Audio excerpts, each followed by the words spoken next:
Hello, everybody. So this is part two. Part one. Part two out of two on part one of Deku at Dark Souls. So what happens is he gets a recommendation to come to UA by Nezu, and when they kind of want to assess his quirk, so they do have him do all of the stuff. The written exam, he nails it. In physical exam, he is like surpassing, and I think he would have to come early because of how everything is laid out. So when people are doing the written exam, he's doing the physical exam, and when people are doing the practical exam, he's doing the practical exam. And when he gets to the practical exam, he is like on a totally different level. I'm gonna say that, let's see here, how Nezu really, I can't remember how Nezu found him. I'm so tired right now. But, yeah. Basically what happens is Deku, I would say, like, Nezu actually would want Deku, like, to show his true colors and all that, which is gonna be fun. And what he does is when it's these robots, he's kind of finding it easy. So all he pulls out is, just a regular sword and wears his regular armor. And what ends up happening is he just fucking destroys the entire, some of the robots. He doesn't really need to use his sword too much just for blocking. And he just nails everything down, just breaking them into pieces, really. And I'm gonna say that Deku, he kind of looks like this right now. And he just gives off this terrifying aura, just like all around him, and people are kind of like getting uneasy. Everybody's getting uneasy about this. And I'm gonna say that when it's the 0-pointer, Deku just drops down one heavy swing, and it's using a bunch of magical energy, or whatever you want to call it, and it cuts the entire robot in half. The 0-pointer that was going to crush a rock, gone. Completely just cut in half. And I'm going to say that he saves Araka, and people are starting to see that he's not a bad guy. It's just that intense pressure is insane. And yeah. So this is also a better version, I could say, he looks like, because Lord of Cinder was actually pretty dope. But yeah, so he completely destroyed that entire robot. Now it's time for Zawa's little physical exam. And what happens there is, when he enters the class, everybody's wondering who he is, what he did, and is he that mysterious swordsman guy that was on the news? How he appeared out of nowhere with that gigantic thing.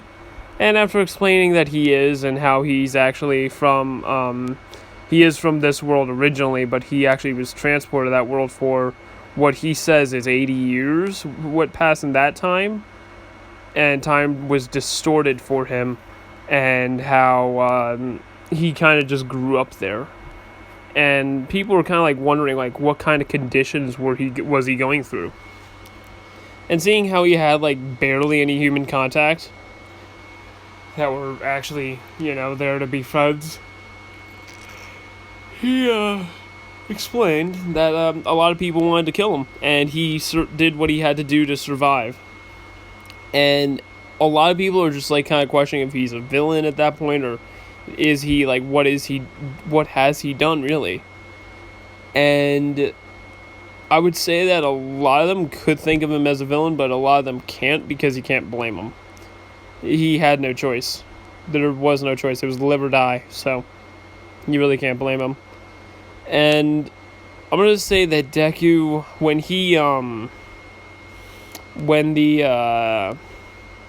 Aizawa pops up, he's kind of feeling uneasy about having Deku do this, because it's kind of like overkill at this point. and he has him do it, which is going to lead to some problems.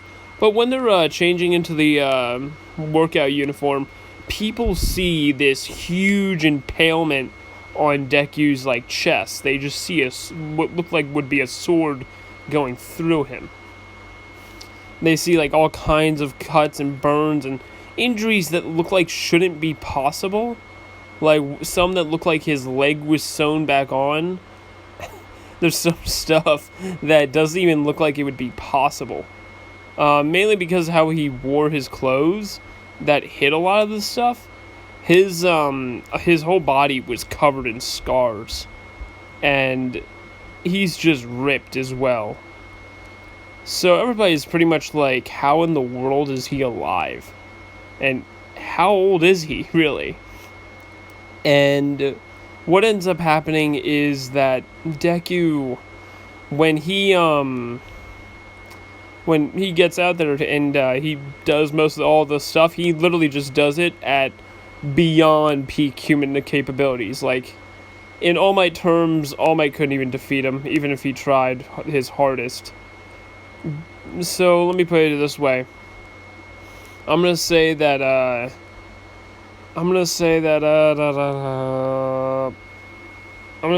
he nails 100% on everything.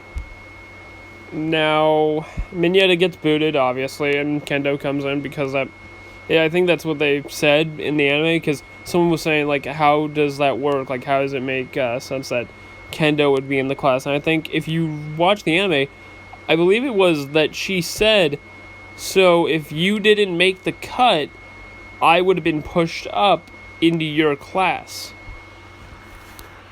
And that's what I think that's what I remember. I could be wrong. And my system is still on. Crap, I gotta turn that off. That's what you guys have probably been hearing as a fucking fan, really. Oh, yeah. So, yeah. Now, as for pretty much the whole heroes versus villains, what Deku's gonna have is suit. Excuse me. Deku's hero suit is gonna be like this. Oh, and by the way, Deku does not look like this anymore. He looks a lot more like Deku and more fit and handsome because of all the souls he's consumed. And I'm gonna say that Deku, what he does is when he pretty much looks at this badass like this more, actually. When he looks at this badass, what does he do? Oh, let's see here. He doesn't equip a weapon at all. In fact, he's actually just going to pick up a brick. That's it.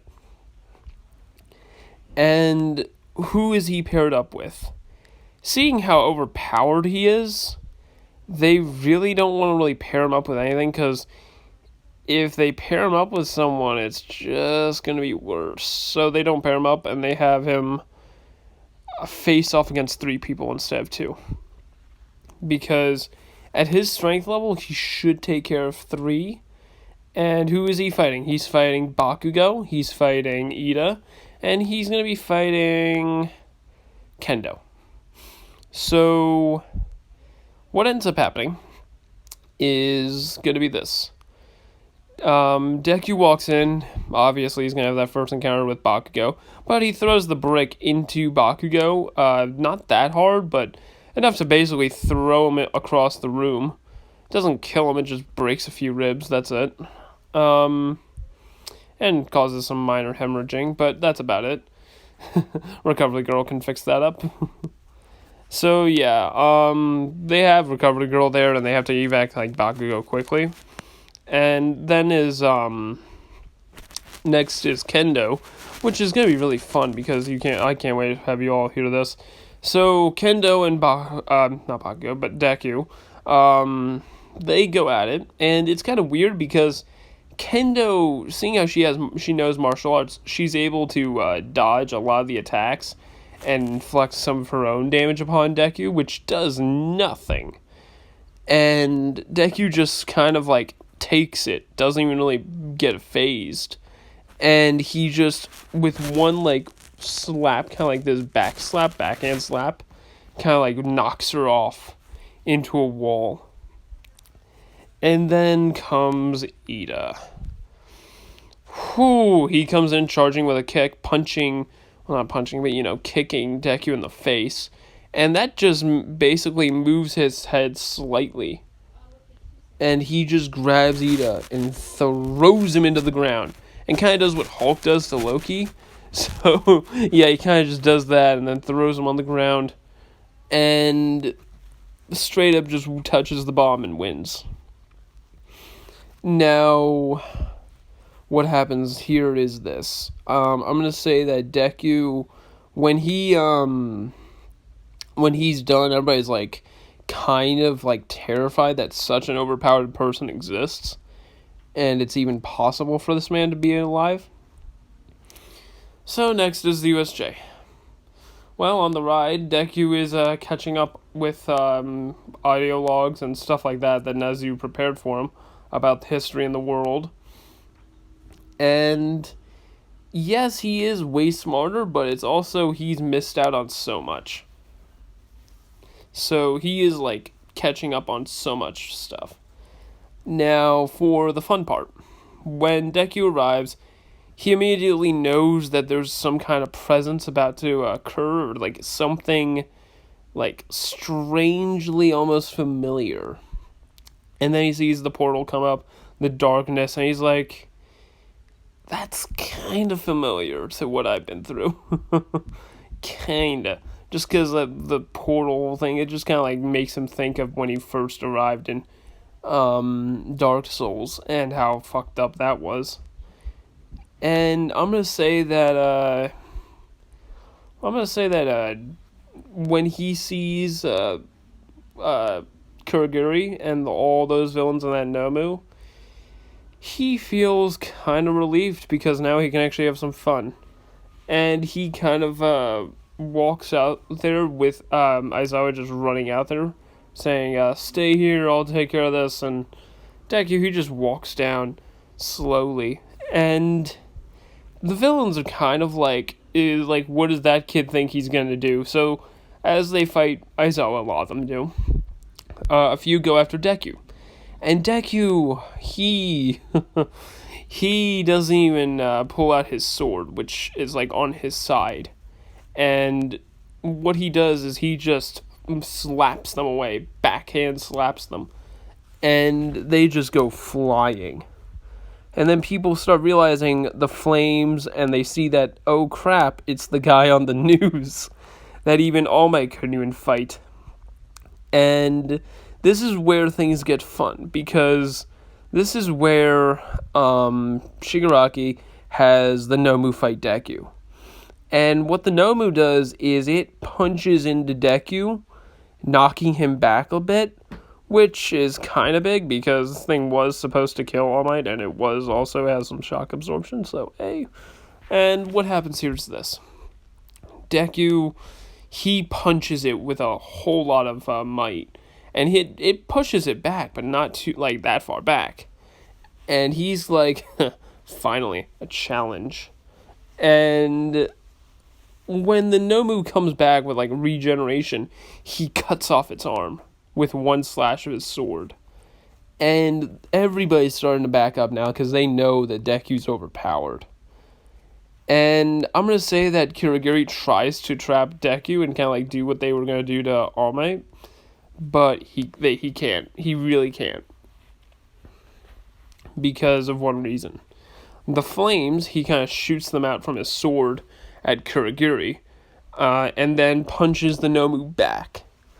And it's kind of at this moment that Shigaraki thinks, oh yeah, I'm going to go and decay his armor because that makes sense.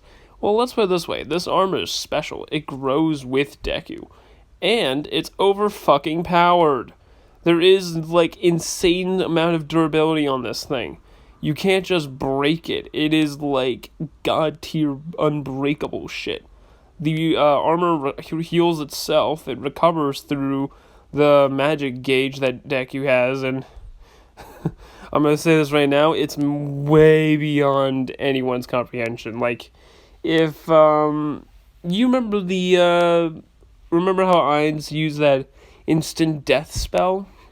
He can cast like over 1,000,000 of those with how much mana he has.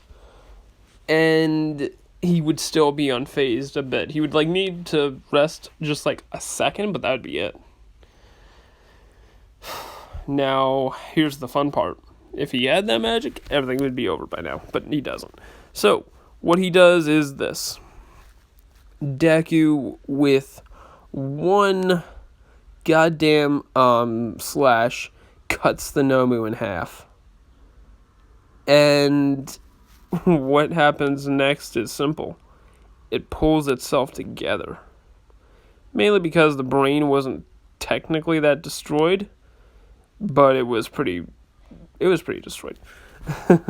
So what happens here is this. Deku, he kind of puts his sword away in his inventory and pulls out something better. He pulls out this huge greatsword that does more piercing and a whole lot of punishing. The name of this weapon, I don't really know Dark Souls weapons, so I'm going to call it the punishment for all who face it, or some crap, I don't know. Basically, this weapon is, it can cut through almost everything, except God tier things. And this ain't God tier, so hey, it's just human-made science crap. And what Deku does is simple. He drops this thing right on the Nomu, and it pretty much just kills it. He cuts into its right side and then cuts its head off. In the most coolest two slashes ever. And what ends up happening is Deku wins and then incinerates the body. Just a bit to like make people get scared. And that would take Kurogiri with Shigaraki escape and try and grab a few of the villains. Like, I actually know it now. They don't even grab any. They leave them all behind. And Deku, without even using his sword, just putting it away, pulls out his old club. And what he does with it is he pretty much just whacks people with it. And they're pretty much getting beaten their asses by something that's almost at All Might's strength, really. It's basically at All Might's strength. Like, this weapon is, at least. And what ends up happening is this. Deku, he kind of has to put it away, because at this point it's just going to kill somebody. And he just starts using his bare hands. And he pretty much is using it until he goes back up to kind of like defend everybody. And that's where I'm going to have to leave it off at. Because, well, once the heroes come and the whole situation is explained, that he's let off the hook because I reviewed the footage and there's no way something is human when they have that many quirks and is that strong. Also, looking at it, I don't think you can consider that human. Like, it has a fucking beak. I know there's a guy in the class that has a beak, but you can tell that that thing can't be human because it has no eyelids. Yeah, so, yeah, Deku, what happens is he gets let off the hook because Nezu and they reveal the fudge and all that shit. All Might's been thinking about giving Deku one for all because of how strong he is, but they think that would just make him way too strong even more. And I don't want to do that. So what ends up happening is this. Deku's kind of like left alone for a bit, so that's going to be his time off and all that crap. So yeah, this is where I'm going to leave it off at. So have a good day and a good night. Peace out.